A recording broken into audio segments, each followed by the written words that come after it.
Let me see if I can vlog with my Surface PC. That's my kitchen knife collection. I would never use it on anyone. This knife here is so sharp. I cut poultry with it, and just accidentally bumping the edge with my finger was enough to create a massive cut that bled like crazy. So I'll use these on food, and that doesn't include living. Someone else has to do the butchering. There's a bird up in this cage. Can you see him right? He's right there. Now, you can't see him very well, but he's a lady Gouldian finch, so excuse me, if you look those up, you can see they're an Australian bird, and they're incredibly pretty. Oh, that freezer is no longer in use. Since we cut back from 3 to 1 dog, we just don't need that much raw meat, and now we have an extra freezer, and I ought to sell one. This is Timmy. Everybody loves Timmy. Timmy doesn't know why I just woke him up and picked him up. He's kind of shocked. You in shock? Today is cold. I mean, it's going to get colder than this. It's colder than it's been.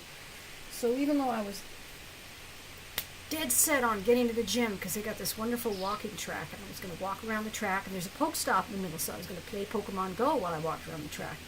And then I was going to go swimming. But the idea of having wet hair and everything on a day like this, being wet, is just like, because it's cold out. And then I'm like, oh, I have to get in the cold car, and I have to get all that gear on. So I'm hoping I get on my treadmill today at least, because then, I'll get some exercise. Although I'm instead of exercising, I'm eating a whole lot less. Let me see. I am currently, I'll let you know when it's live. I'm currently under the calories for the day. There. See? Yellow means less. Yeah, I overate for 2 days because I was getting real hungry. Because as you can see, I underate for a bunch of days. Funny though, it's not making me lose weight, so I seem to be balancing it between the under and the overweights. That is my Fitbit app. This is my Fitbit. This is the new swim-proof one. Another reason I wanted to go to the gym and go swimming. It's because now I have a Fitbit that'll do it. Then tomorrow I've got the Pilates class, and then on Thursday I've got the private course with the instructor. So I have even less motivation to worry about getting to the gym, which costs $7.50 for each ticket. So it's like, well, I'll save that ticket for a day when there's no Pilates that week, and I can't go on the off weeks because that's the days I'm doing chemo.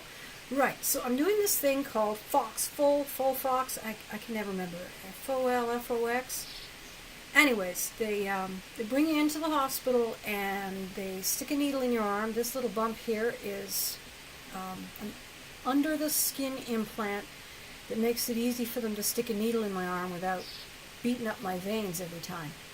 Although, you can kind of see it. You see that rigid line right there? That is an inflamed vein, probably the same one this thing's plugged into, that hasn't gotten over the assault yet, well, I'm watching it. I don't know what kind of problems will come from it.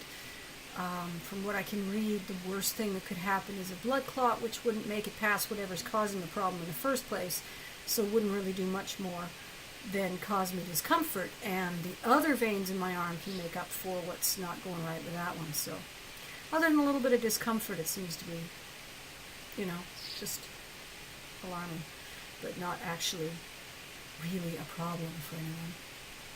Now it hurts because I walked with it, because I wiggled it and moved it. But anyways, it's ignorable. So they stick a needle in your arm, and they hook you up to an IV, and it's all very medical and patient-y, and you feel like a patient. And the first time they put me in a private room, because it was my first time, and they wanted lots of time for me to deal with it and cope with it, and they wanted to give me the privacy to do that. And the folks at the Cancer Society are so considerate. It's incredible. They actually care about trying to avoid causing you pain. Like when the stitches wouldn't come out from this thing, rather than give it one good solid yank and cause me potentially even more pain, they sent me back to the department to put it in. Who in the end, after making me sit around and wait for an expert because I was drop-in, Did wind up giving it a good solid yank, and it didn't hurt nearly as much as it seemed like it would. It was like pulling a Band-Aid, a quick, oh, it's over. So, that's good. The problem was that it healed up a little faster than it was supposed to. I heal fast. I've always healed fast. And I'm still healing fast, and I think that's because I've always eaten thoughtfully, mindfully. So being mindful has a lot of benefits. Mindfulness is something Buddhists preach. And what it means to be mindful is to not go on autopilot. Unless your autopilot involves carefully structured, disciplined rules that you've created in yourself to carry you through those times when you want to go on autopilot. So, you don't just respond to appetite urges. You don't just respond to emotions. You don't just respond to moments and wants. You don't respond to momentary feelings. You consider everything, and you have, for those days when you can't consider it, you have strategies in place, like rules of courtesy. They're a beautiful example that everybody understands. The reason we have rules of courtesy and manners is so that when things get a little broken down in relationships and stressed, we don't say things we later regret, because there's a rule against saying those things. You don't say, your mama is a whatever, your mama wears army boots, because that's a hurtful thing to say.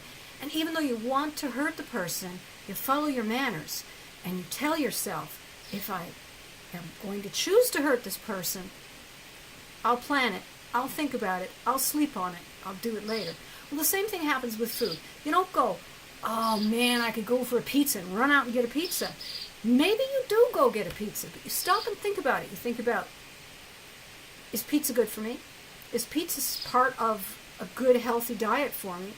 Is the pizza I'm choosing part of a good, healthy diet? And you got to consider all of those things. And pizza's a heck of an example. It's not one of the worst foods you can go for. And neither is it one of the best. If you give up grains and you give up dairy, as per the paleo diet, which I did, then there's not a lot of options for pizza.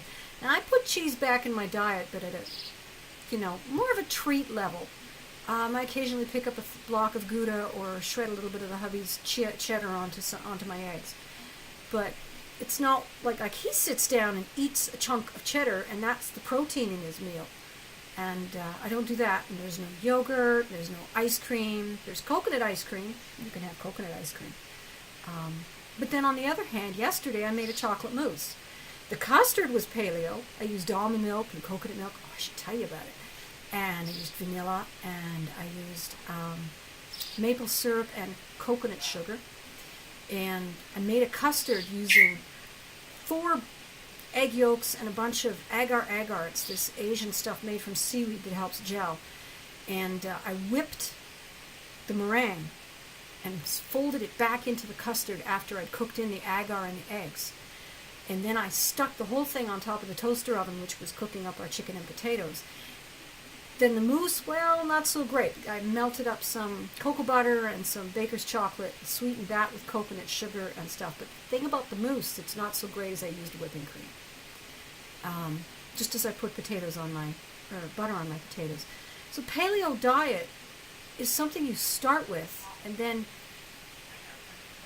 when it's working and you're feeling healthy, you go back to some of those foods you really, really love, and you try them. And nothing goes wrong, you try them again.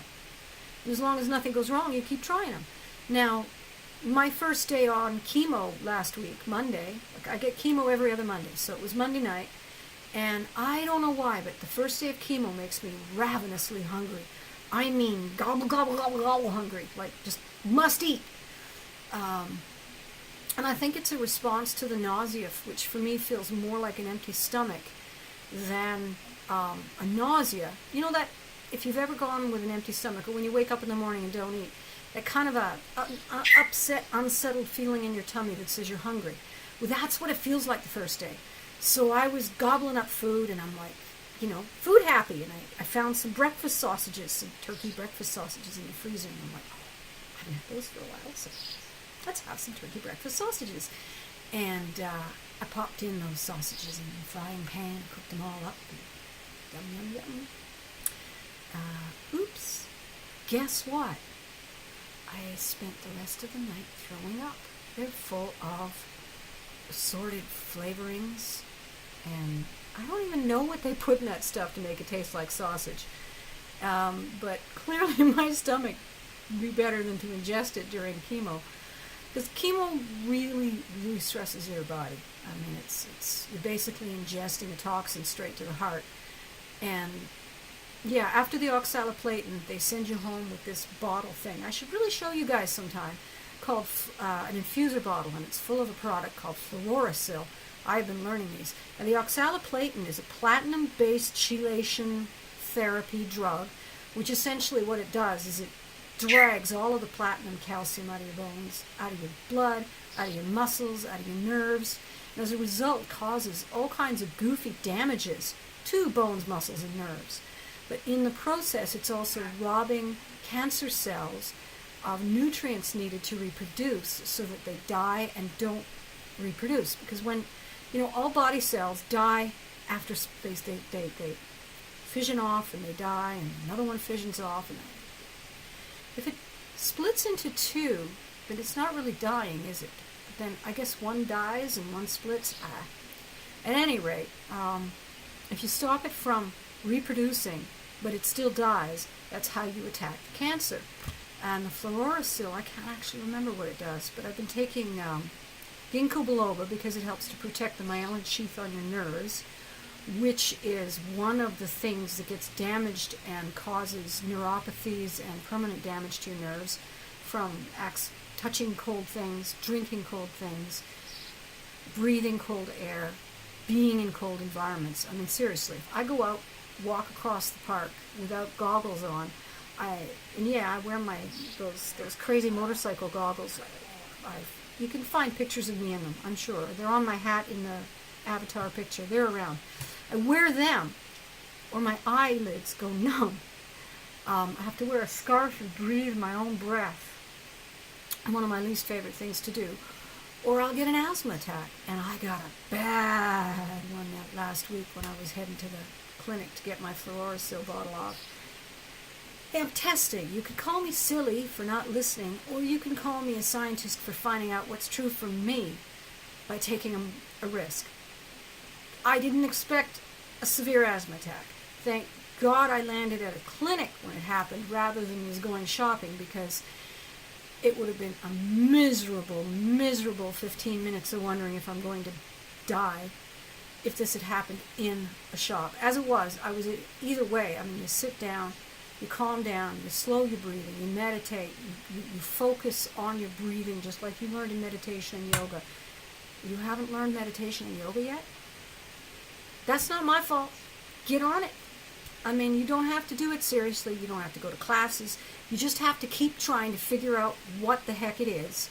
And by the time you get my age, you'll have enough of a clue to be able to use it to your advantage when you need to calm the system down, to invigorate and to reoxygenate. And so, by the time they had the inhaler, I just needed it for comfort, not to save my life, because they went and got to the pharmacy and got me one. And they did an oxygen test, and I was all happy-good, So that's my parrot. He's off in front of me. Let me see. In front of me in that direction. I'm sitting in the kitchen facing the living room wall, which is open shelved area. And there's a doorway off in that direction that he can watch me from. And he likes to contribute to the conversation. Isn't that why we get parrots? He's not very good vocabulary.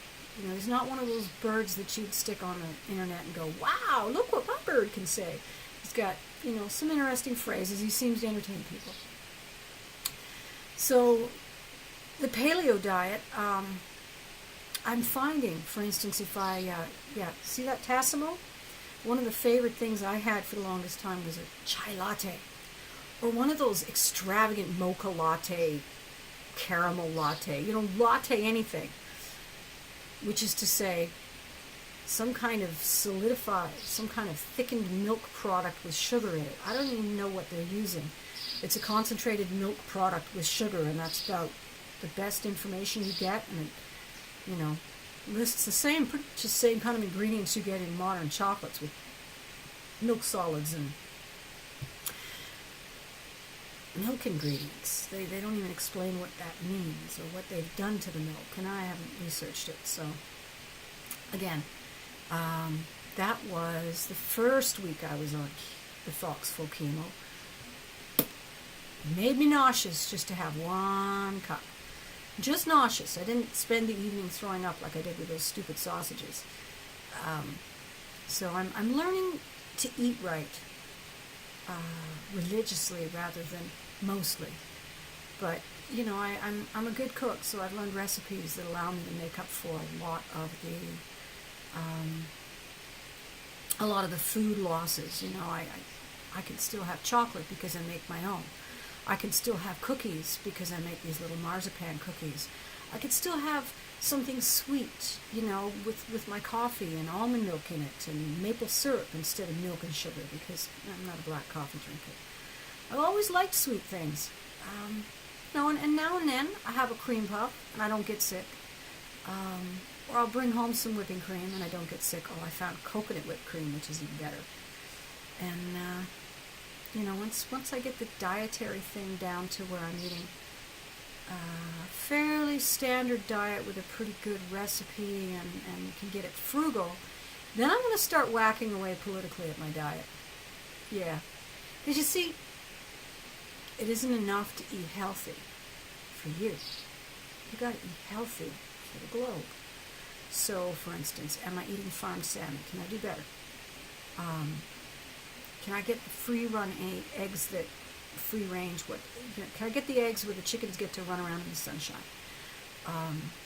Can I manage to cut back my need for poultry and chicken to where I can afford to buy organic free-range birds that, again, ran around in the sunshine? Maybe learn to eat buffalo, because buffalo won't tolerate, you know, feedlot situations, and it's a source of red meat, and I'm really low on iron. I really ought to try buffalo sometime. I gave up pigs and cows because I just can't stand how they're treated. So yeah, you know, mindfulness, back to mindfulness. Mindfulness is about actually taking the time to think. Now I get it that some people find thinking easier than others, and that I'm one of those people that can't stop thinking. And it doesn't bother me to think, and it doesn't hurt to think, and I rarely get to where I'm like, oh man, I can't stand it, my brain's so tired. And if I do, I consider it a bad day that I'm not feeling well. You know, if I can't figure out my knitting pattern, or something's just too difficult, I go, oh, you know, I'm not eating right. What am I not eating enough of? It's usually vegetables. It's vegetables. Ugh. There's so many restrictions on the vegetables I can and can't have. No calciferous vegetables. That means no cabbage, no asparagus. I hated asparagus and cabbage, but no broccoli, no cauliflower. And, you know, those are easy. I can't have anything that has membranes on it. So, like, I gotta peel my tomatoes. Besides they're a fruit. So, like, you know, carrots. Oh, I can't have celery. It's too much fiber. All has to do with medical stuff. It's kind of goofy, really, trying to get vegetables that don't rot overnight. Like, you know, you get your leafy greens. Well, that's lovely, but I go to the store once a week. My leafy greens don't last a week. Now what? You know, I gotta pick one leaf from another. I do that for them because they only need 4 or 5 leaves. Him and there's a couple of other little twits. I call these little finchy things twits, because they flutter up so suddenly and they twitter about, and they're, you know, Twitter-pated, right?